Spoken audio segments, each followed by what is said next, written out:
Assalamualaikum warahmatullahi wabarakatuh.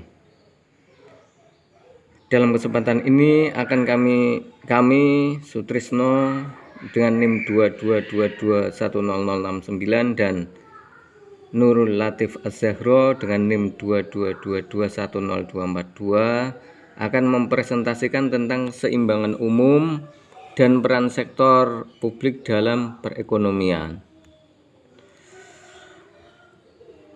Analisis keseimbangan umum menjelaskan keterkaitan keseimbangan yang terjadi di suatu pasar terhadap keseimbangan di pasar-pasar lainnya. Dengan analisis ini kemudian bisa diketahui dampak adanya gangguan keseimbangan di suatu pasar terhadap pasar lain. Adanya kenaikan harga input tenaga kerja akan berpengaruh terhadap pasar tenaga, baik yang menggunakan banyak tenaga kerja ataupun yang tidak. Asumsi pasar persaingan.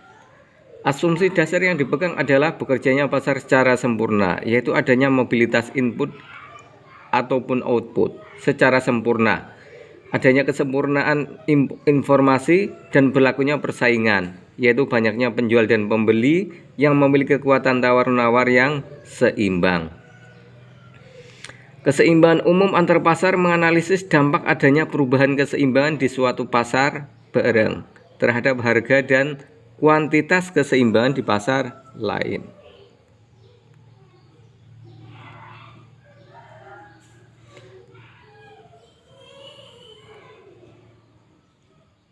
Keseimbangan umum antar komoditas menunjukkan bagaimana produksi pada suatu barang mempengaruhi produksi komoditas lain dengan jalan mereka harus bersaing dalam mendapatkan input. Pada keseimbangan umum antar komoditas, mereka bersaing untuk mendapatkan input yang terbatas kesediaannya. Keseimbangan umum antar segmen dapat diaplikasikan untuk menunjukkan perubahan yang terjadi antar segmen perekonomian. Segmen diartikan sebagai suatu bagian atau kelompok dalam masyarakat atau perekonomian yang memiliki karakteristik yang sama. Hukum kesamaan harga atau law of one price di dalam sistem perekonomian yang bebas dari nilai, di mana setiap produsen ingin memaksimalkan keuntungannya, maka mereka akan menetapkan harga yang sama untuk suatu barang di pasar yang berbeda. Inilah yang dimaksud hukum kesamaan harga, yang menyatakan bahwa harga suatu barang di dua pasar yang berbeda dengan karakteristik yang berbeda akan selalu sama. Dampak hukum kesamaan harga terhadap distribusi komoditas. Berlakunya hukum satu harga membawa implikasi pada perubahan distribusi komoditas antar kelompok masyarakat. Perubahan distribusi komoditas merupakan suatu cerminan kesejahteraan masyarakat. Pendekatan kotak Edgeworth terhadap keseimbangan umum. Pendekatan kotak Edgeworth biasanya digunakan untuk menunjukkan efisiensi dalam suatu perekonomian. Dalam hal ini, analisis digunakan untuk menjelaskan distribusi kesejahteraan dan peran preferensi masyarakat terhadap distribusi kesejahteraan. Dasar analisis kotak Edgeworth. Dasar ini digunakan untuk menjelaskan distribusi kesejahteraan dalam masyarakat, di mana kesejahteraan dimaksud dengan jumlah barang yang bisa dikonsumsi. Dua keadilan distribusi optimum. Jika distribusi komoditas ini mencerminkan tindak keadilan ekonomi, maka pembagian komoditas yang condong pada salah satu segmen bisa dipandang sebagai suatu bentuk ketidakadilan. Jika kesejahteraan harus didistribusikan secara merata di antara individu, maka solusi yang optimum harus memberikan kepada setiap individu kenaikan yang sama dalam kesejahteraan. Keseimbangan umum dinamis. Keseimbangan statis di mana tidak mempertimbangkan adanya reaksi balik atau feedback yang mungkin berdampak pada cakupan yang lebih luas dalam penjelasan. Dengan menggunakan kembali hukum satu harga di mana terdapat dua masyarakat, yaitu masyarakat yang memiliki pertumbuhan ekonomi tinggi dan masyarakat dengan pendapatan yang mandek. Pergeseran kurva isomaslaha segmen pertama menyebabkan penurunan kesejahteraan kelompok kedua yang ditunjukkan dengan pergeseran isomaslaha ke arah titik nol. Proses ini hanya akan berhenti setelah pendapatan real kelompok kedua mencapai nol. Hal ini menunjukkan ketidakmungkinan Pareto optimum dalam pendistribusian kesejahteraan.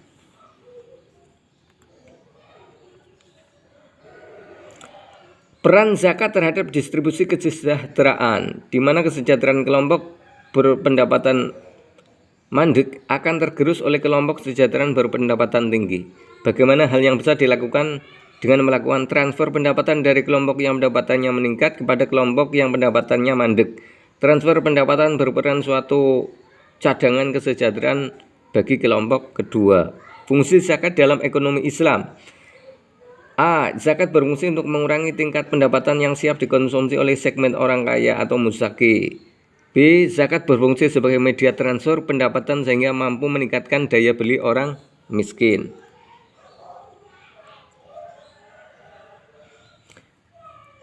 Dalam prakteknya proses pencapaian keseimbangan, terdapat mekanisme aliran uang dalam perekonomian.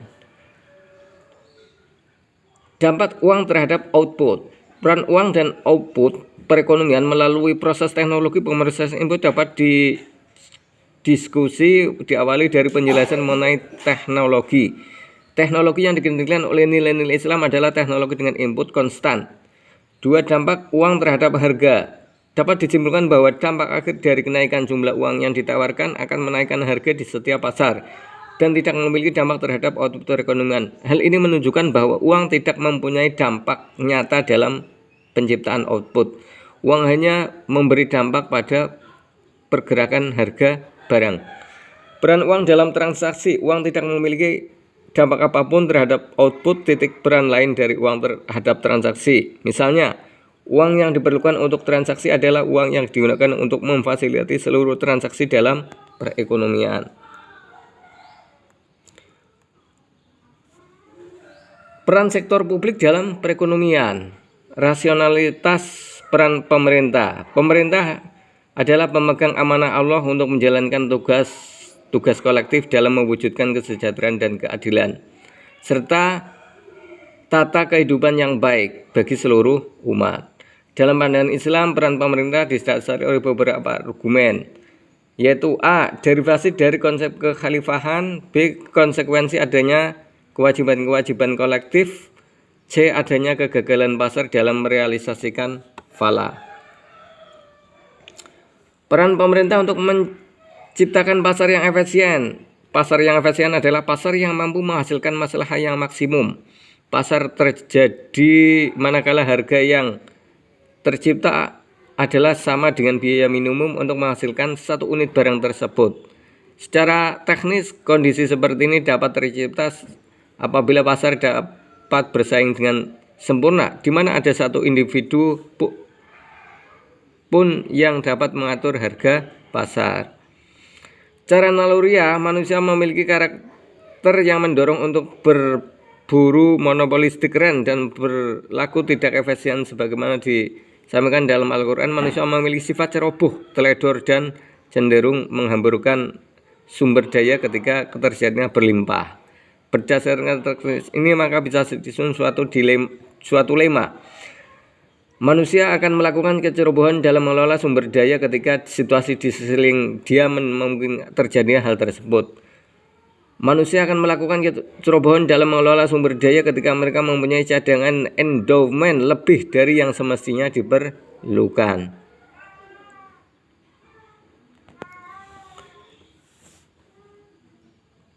Di situ menunjukkan adanya kecenderungan manusia untuk mengambil tindakan yang menyimpang dari nilai efisiensi. Model pasar yang efisien. Model yang efisien adalah pasar di mana setiap produsennya menetapkan harga yang konstan untuk berapapun kuantitas yang dijual dan besarnya harga adalah sama dengan tingkat biaya minimum. Namun demikian, realisasi pasar yang efisien tidak bisa diserahkan begitu saja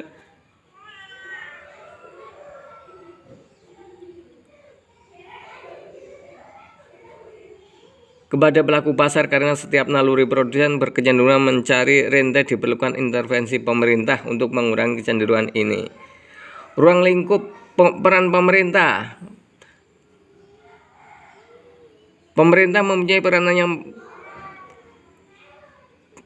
luas, mencakup aspek di mana secara garis besar diklasifikasikan menjadi A. Upaya mewujudkan tujuan ekonomi Islam secara keseluruhan, dan B. mewujudkan konsep pasar yang islami.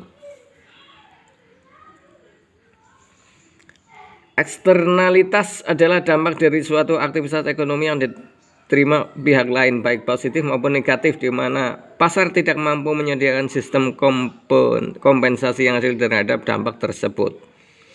Eksternalitas positif terjadi jika suatu aktivitas yang dilakukan oleh seseorang agen ekonomi menimbulkan manfaat pada pihak lain, tetapi pihak lain tersebut tidak dipungut bayaran. Sebaliknya, eksternalitas negatif terjadi ketika suatu agen melakukan kegiatan dan menimbulkan dampak merugikan pada pihak lain, tetapi tidak diberi kompensasi.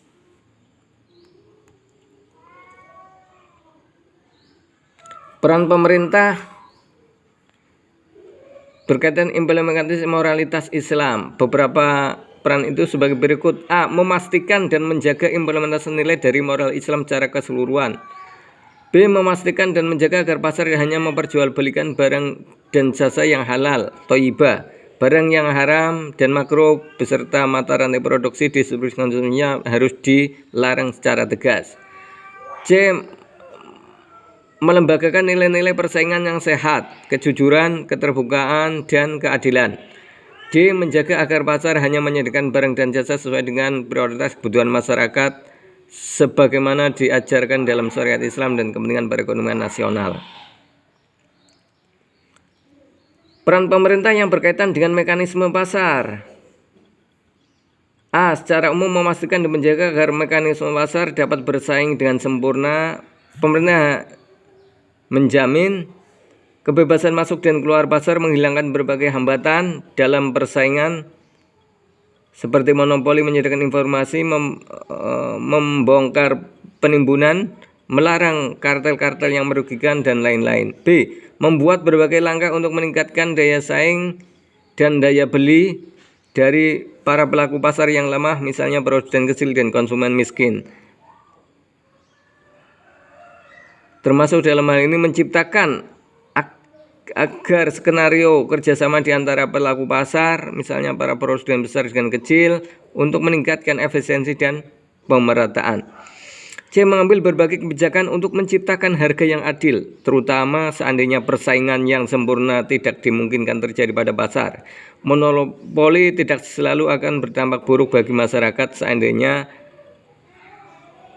harga yang dihasilkan tetap merupakan harga yang adil.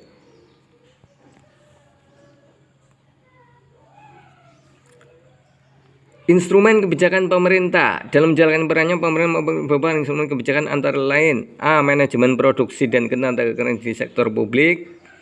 B. Instrumen yang berkaitan dengan upaya mendorong kegiatan sektor swasta. C. Pricing policy, di mana negara meregulasi harga dengan cara intervensinya pasar, penetapan harga, atau mendorong kebijakan diskriminasi harga untuk kelompok masyarakat daerah sektor tertentu yang dipandang merupakan kepentingan publik. Kemudian peran masyarakat dalam perekonomian. Sejak awal peradaban manusia, masyarakat baik individu maupun kelompok memiliki peranan penting dalam perekonomian. Kesejahteraan ekonomi yang berhasil dicapai oleh masyarakat adalah merupakan hasil kerja kolektif dari semua komponen dalam masyarakat tersebut. Pada dasarnya peran masyarakat ini merefleksikan kepedulian mereka terhadap sesama. Mereka bekerja tidak selalu untuk kepentingan dirinya semata, tetapi untuk kepentingan orang lain, misalnya keluarga, kerabat, dan masyarakat sekitarnya. Rasionalitas peran masyarakat. Dasar pemikirannya adalah adanya hak milik publik, konsekuensi fardu kifayah, kegagalan pasar, dan kegagalan pemerintah. Aktivitas ini mencakup berbagai hal yang secara langsung berkaitan dengan kegiatan perekonomian maupun hal lain yang secara tidak langsung menjadikan kegiatan perekonomian lebih baik.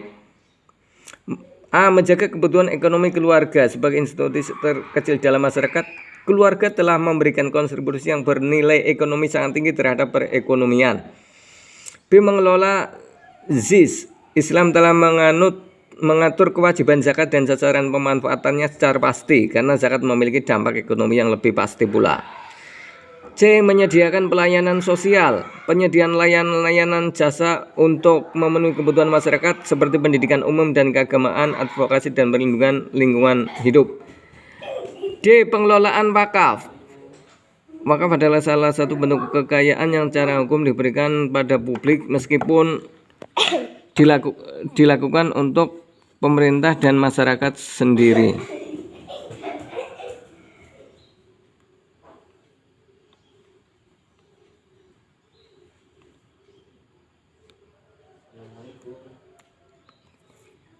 Kesimpulan, keseimbangan umum merupakan suatu kondisi di mana keseimbangan di suatu pasar tercapai dengan sejalan keseimbangan pasar yang lain. Dalam kondisi ini tercipta harga dan kualitas. Keseimbangan yang umum berlaku di setiap pasar, setiap komoditas ataupun tiap segmen. Dua, keseimbangan umum bisa terjadi dalam pasar yang sama atau komoditas yang berbeda. Keseimbangan umum agar komoditas keseimbangan umum antara segmen dalam praktiknya keseimbangan umum dapat terjadi di suatu segmen akan berpengaruh terhadap segmen lainnya. 3, proses tercapainya keseimbangan umum dapat terjadi secara alamiah di mana adanya gangguan atau tidak keseimbangan di suatu segmen akan langsung diproses oleh keseimbangan di segmen lain.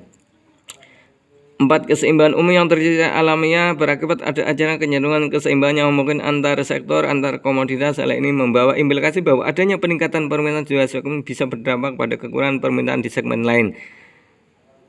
Titik berkurangnya permintaan di segmen ini mencerminkan turunnya kesejahteraan kelompok. 5, implikasi yang muncul dari hal ini bahwa konsep uang ada dalam Islam adalah uang endogenius, yang artinya uang diperoleh dari dalam perekonomian yang bersangkut. Titik uang mencerminkan kita volume transaksi dan potensial yang ada dalam suatu ekonomi. Hal ini berarti menuntut bahwa uang tersebut harus berada dalam bentuk uang komoditas. Adapun jumlah yang beredar harus merefleksikan jumlah output yang diproduksi.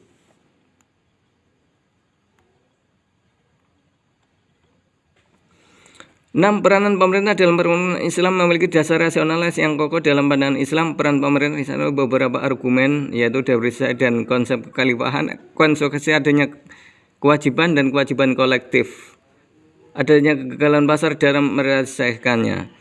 7, pasar, pemerintah dan masyarakat harus bergerak dan bekerjasama dalam menjalankan aktivitas ekonomi untuk mencapai kesejahteraan umum. 8, bentuk peran pemerintah, yaitu peran pemerintah dalam yang berkaitan dengan implementasi nilai dan merealisasikan dan peran pemerintah yang berkaitan dengan teknis operasional pasar. 9, masyarakat memiliki peranan yang amat besar dalam menyediakan barang maupun jasa selama periode Rasulullah maupun Khulafaur Rasyidin. 10, peranan masyarakat dalam perekonomian mencakup hal-hal sebagai berikut: menjaga kebutuhan ekonomi keluarga, mengelola ZIS, menyediakan pelayanan sosial dan pelayanan wakaf. Demikian presentasi dari kami. Terima kasih.